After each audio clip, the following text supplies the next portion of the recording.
تعالیٰ فرماتے ہیں اذا ذکرت تو ذکرت معی، اے نبی ہم نے تجھے اتنا عظیم بنا دیا کہ جہاں پوری کائنات کے اندر جہاں رب العالمین کا جب بھی نام لیا جائے گا، اے محمد صلی اللہ علیہ وسلم آپ کا بھی نام لیا جائے گا۔ آج تو کرسچن ان کے جو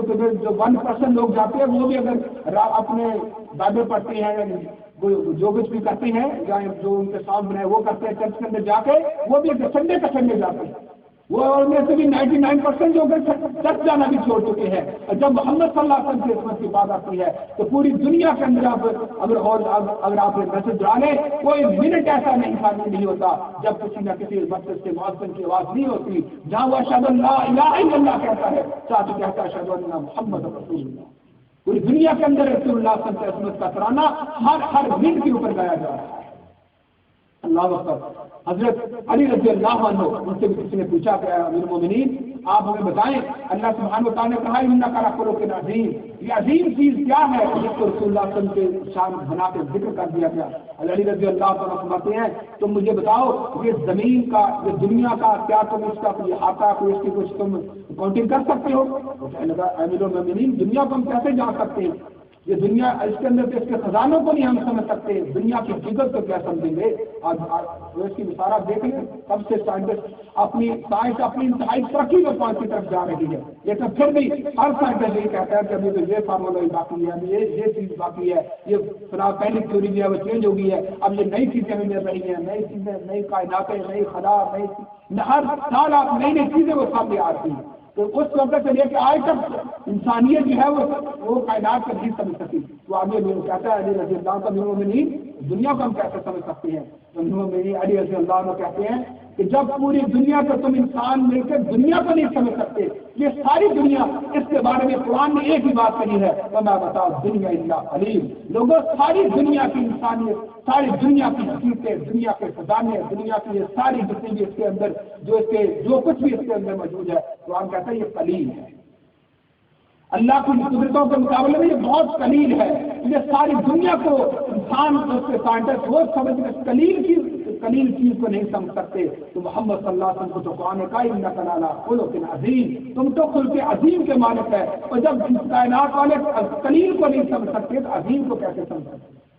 اللہ اکبر۔ رسول اللہ صلی اللہ علیہ وسلم کی تو پوری زندگی ہمیں عظمت والی، ہمیں آپ صلی اللہ علیہ وسلم کی زندگی اخلاق و کردار کرنے بہت اونچے پیمانے کے اوپر نظر آتی ہے۔ تو میں بات کر رہا تھا کہ آج نان مسلم میڈیا ہو، نان مسلم لوگ ہوں، اسلام کے مخالف لوگ ہوں، جب بھی بات آتی ہے بات اسلام کے اندر بڑی سختی ہے، اسلام کے اندر آپ کا حقوق نہیں، محمد صلی اللہ علیہ وسلم نے تو ہر چیز کو تلوار سے ساتھ کرا دیا، یہ چیز ہوگی وہ ہر چیز ہمیں یہی نظر آتی ہے، حالانکہ رسول اللہ صلی اللہ علیہ وسلم کی اگر کوئی صحیح طریقے سے کوئی سیرت لائف آف دا پروفٹ اس کی اسٹڈی کر لے وہ جان لے گا کہ آج کے دور کے اندر بھی اگر کائنات کا سب سے بڑا اگر کوئی محسن ہو سکتا ہے اسے رسول اللہ صلی اللہ علیہ وسلم کی زندگی ہے۔ آپ صلی اللہ علیہ وسلم نے پوری زندگی کبھی کسی کے ساتھ ظلم نہیں کیا،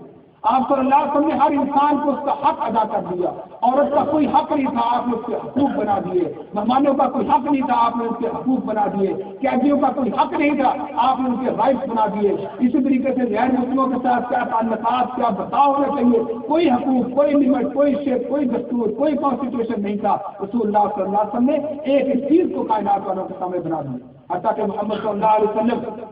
ایک عجیب بات میں فرماتے ہیں لوگوں یاد رکھو انما الظلم واحد اور طلقه فوق طاقته او اخذ منه شيئا بغير طيب نفسه فانا احدده في يوم القيامه، لوگوں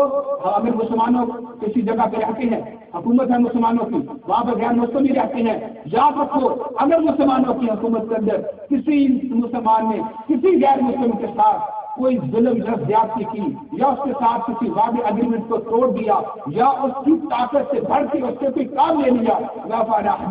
یوم القیامہ میں قیامت کے روز اس مسلمان کے خلاف غیر مسلم کی حمایت کے اندر اس کا وکیل بن کے قیامت کے روز رب کے سامنے میں کھڑا ہے۔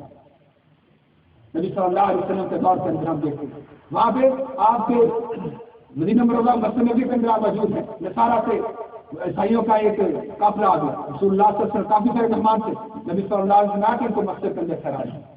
آپ صلی اللہ علیہ وسلم خود ان کے لیے کھانا تیار کرتے ہیں، ان کو مسجد کے اندر ٹھہرنے کی اجازت دیتے ہیں، مہمان خانے قائم کرنے کا حکم دیتے ہیں، اور پھر جیسے کو ایک آ کے کہنے لگا یا رسول اللہ اے محمد صلی اللہ علیہ وسلم ہم عیسائی اسلام اپنا ٹائم پہ عبادت بھی کرتے ہیں، رسول اللہ صلی اللہ علیہ وسلم ٹھیک ہے تو عبادت کرنا، بات صابر کا یا رسول اللہ صلی اللہ علیہ وسلم مسجد کے اندر ہماری مسجد کے اندر آ کے یہ عبادت کریں گے؟ رسول اللہ فرماتے ہیں کہ اگر تو غیر مسلم ہے لیکن ہمارے مہمان ہیں، اگر یہ مسجد نبی کے اندر اپنی مسجد سے عبادت بھی کرنا چاہتے ہیں تو ٹھیک ہے، میری طرف سے ان کو اجازت ہے، ان کو تم وہاں پہ عبادت بھی کرنا۔ نبی صلی اللہ علیہ وسلم کے بعد یہودیوں کا قافلہ، ان میں ایک بڑا شر پسند تھا، آج کہتا ہے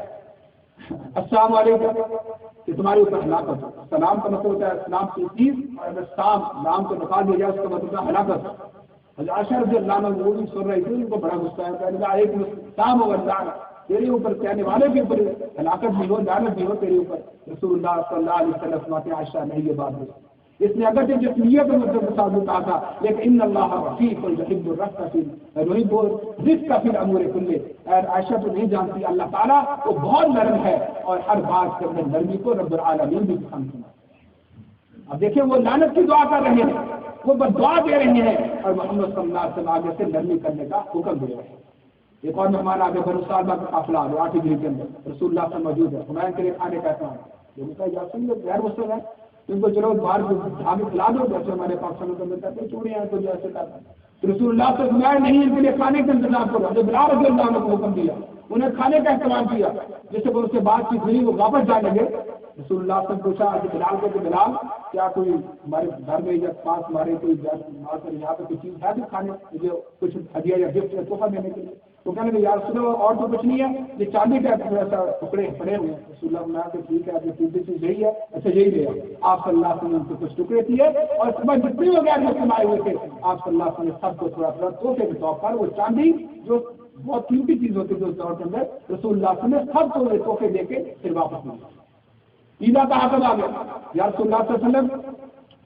ہم امن و سلامتی کے ساتھ رہیں گے، آپ میرے لیے بھی امن و سلامتی کی دعا کریں، میرے لیے بھی ہدایت کی دعا کریں۔ رسول اللہ سے ٹھیک ہے چلیے دعا بھی کروں گا، اور جاؤ جہاں تم پہلے حاکم تھے میں ساری جگہ تمہیں تحفے کے طور پر دیتا ہوں، جاؤ۔ اسلام جو ہے وہ زبردستی کا قائل نہیں ہے کہ تمہیں جبر کے ساتھ وہ محکوم بنا لے، اسلام تو پیار محبت اور سلامتی کا مذہب ہے، جاؤ تم جو کچھ لے کے آؤ یہ میں تمہیں دیتا ہوں، میری طرف سے اور بھی تحائف لے جاؤ، اور جہاں پہ تم حاکم ہو وہاں کی ساری جو حکومت ہے وہ میں تیرے سپورٹ کرتا ہوں، تم چل وہاں کے حاکم تم ہی ہو۔ اور لوگ آئے اپنے رسول اللہ صلی اللہ علیہ وسلم کے گھر میں، کیونکہ کافر آ گیا، رسول اللہ صلی اللہ علیہ وسلم نے کہا کہ گھر میں کھانے کے لیے کہا نہیں بکری کا دودھ ہے۔ رسول اللہ نے ٹھیک ہے چلو تم دودھ نکالو اس کو پلا دو، کہنے لگے اور پینا ہے، اب صلی اللہ علیہ وسلم کو اور ہے ایک اور بکری ہے اس کا لیے بھی دودھ دھویا تو وہ انہوں نے کہا ٹھیک ہے اس کا، حتیٰ کہ حدیث کے اندر آتا ہے کہ 7 بکری دودھ نکالا گیا اور سارے کا سارا ان کو پار کو پلا دیا گیا، اور خود رسول اللہ صلی اللہ علیہ وسلم ساری رات آپ خود بھی اور آپ کی ساری بیویاں اور جو بھی وہاں پہ چھوٹے بچے ہوتے سارے کے سارے اس رات بھوکے رہے، لیکن رسول اللہ صلی اللہ علیہ وسلم نے اس غیر مسلم اس کافر کو آپ صلی اللہ علیہ وسلم نہیں اس کی مہمان نوازی بہترین بھی کرتا ہے۔ وہ نبی جو خود بھوکا رہ کے غیر مسلموں کی خدمت کرتا ہے، وہ نبی جو خود رات بھوکا رہتا ہے لیکن کافروں کے لیے سراپا رحمت بن جاتا ہے، اس کے بارے میں لوگ کہتے ہیں کہ آج جبر ہے اسلام کے اندر، محمد سلوان لے کے ایسی باتیں نعوذ باللہ میڈیا کے اندر دوسرے لوگوں کے اندر، حالانکہ ان لوگوں نے رسول اللہ صلی اللہ علیہ وسلم کی سیرت کو پڑھا ہی نہیں، جنگ احد کے اندر رسول اللہ صلی اللہ علیہ وسلم کھڑے ہیں، آپ کا چہرہ